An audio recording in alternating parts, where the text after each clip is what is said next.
Welcome to stage 18 of the Tour de France. This is the final medium mountain stage. We're heading towards the town of Tourangelier, which is not far from the Swiss border. So we've just gone through an intermediate sprint point. One more categorized climb on the route, that is the Plateau des Glières. Less than 6 kilometers long, but it averages over 10% gradient, so it's very, very steep. So we'll see if Stan Ockers can defend his yellow jersey from Andy Schleck. Just 26 seconds separate the two riders.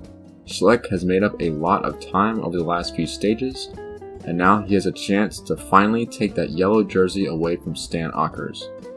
And there's still a final time trial on stage 20, so Andy Schleck needs to gain a bit more time than just that 26 seconds if he wants to win the Tour de France. And it's all up to Stan Ockers to defend that lead to Paris. And Ockers still has some teammates here to help him, I see at least 3. Henny Kuiper should be among them. He's having a great Tour de France, riding up in the top 10 overall. And Schleck's team Evian were leading the team competition and had several riders around the fringes of the top 10 in GC, but they sacrificed themselves yesterday to put Ockers under pressure and try and let Schleck go on the attack. And although Andy Schleck did go out and win the stage, he did not gain enough time to get the yellow jersey.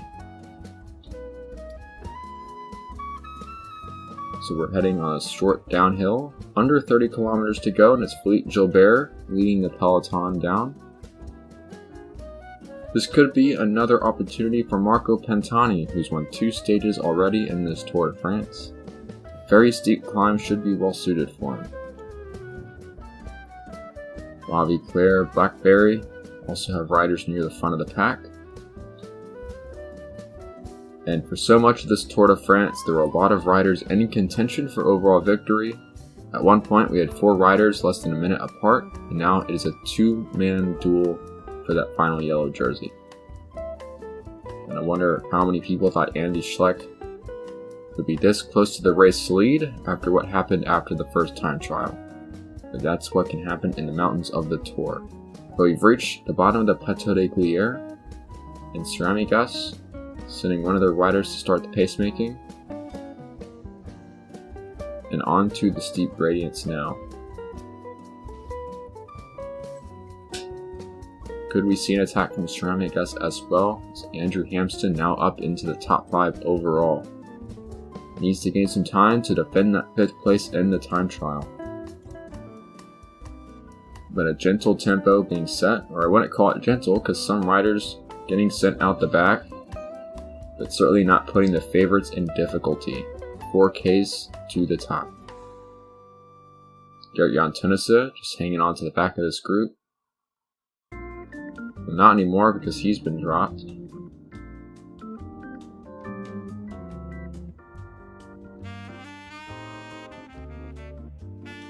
So now just waiting to see if we'll get an attack. There is a very short cobbled section at the top of this climb, about 1 kilometer long. That may be a point of contention for these riders. There's Pantani. Set his own pace. Kelmy riders are here. Bjarne Riis needs to gain back some time to go and challenge for the top 2 places. Perhaps the riders waiting till we get closer to the top. Still 2 Ks to climb.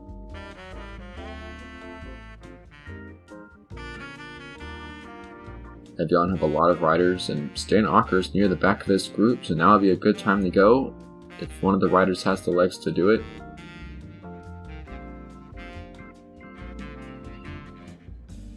But still a truce, at least for now. This group has thinned to around 20 riders. There's Choman Peruana. See if he can make a move. Less than 1K to the top. And no attacks on this climb, so that is a surprise. You would think that Schleck would go out and try and take the yellow jersey. He's not made a move yet. Now on to the little cobble section on top. And here comes an injection of pace from Evian. And there's an acceleration by Andy Schleck, so the attack we've been waiting for has come on the flat part on top of the climb. He's taken Pantani and Riis with him. Andrew Hampston trying to get back on terms. Pascal Richard, though, he's on it for the chase. So too is Ghost of Peterson. Stan Ocker's still here. He's on the wheel of Ghost of Peterson. And Andy Schleck starting a chase on the descent. He's got just a handful of seconds, though, up the road. Andrew Hampson's caught up to this group. Pascal Richard leading the chase for Bianchi, but it's all come back together. So that attack by Andy Schleck. A curious decision to attack where he did, but he is not able to get rid of Stan Ockers. And now we're less than 10 kilometers from the finish. The pace has slowed, and I think some riders might be getting back on terms here. There's a Blackberry rider who just caught back up.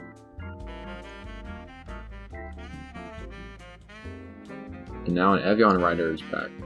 So the pace has slowed.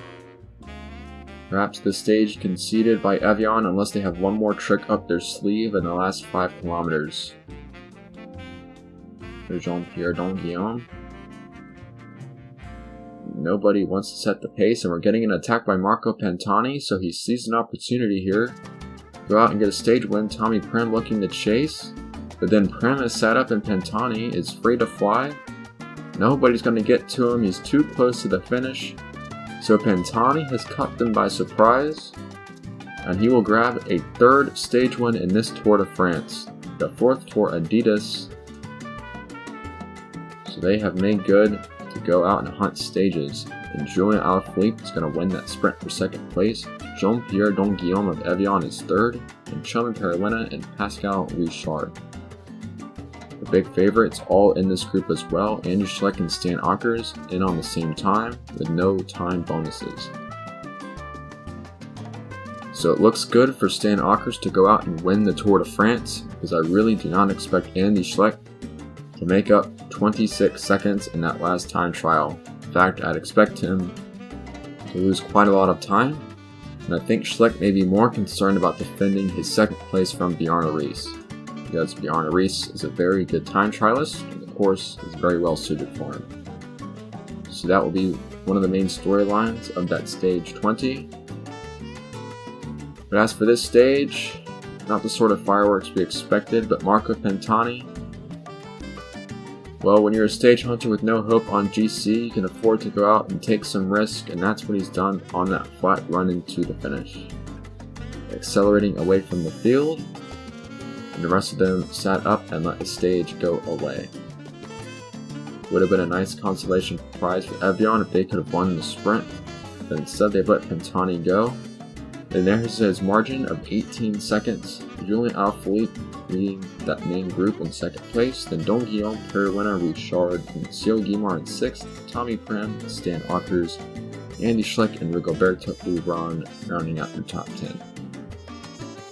So there are no more mountains left in the Tour de France. The flat stage tomorrow on stage 19 for the sprinters, or an opportunistic breakaway. There is your new GC, Stan Ockers still leading by 26 seconds. Pretty much no change from yesterday's stage, except for Marco Pantani. He's moved up a place from 13th into 12th. So these will be the time gaps more than likely heading into that last time trial. Magnus Bagstedt still leading in the Lanterne Rouge. I think he's going to end up winning that unless Jackie Durand produces a very bad time trial. In the green jersey, no major changes. Avdi Japarov still leading very convincingly, although Marco Pantani is up to 3rd place in that competition by virtue of winning 3 stages. Gert-Jan Tunisill will win the King of the Mountains jersey, that is official. Pantani not able to catch him, and Ceramigas leading your team competition. So we'll see you next time for stage 19, and at last the sprinters will be back in action. We'll see you then.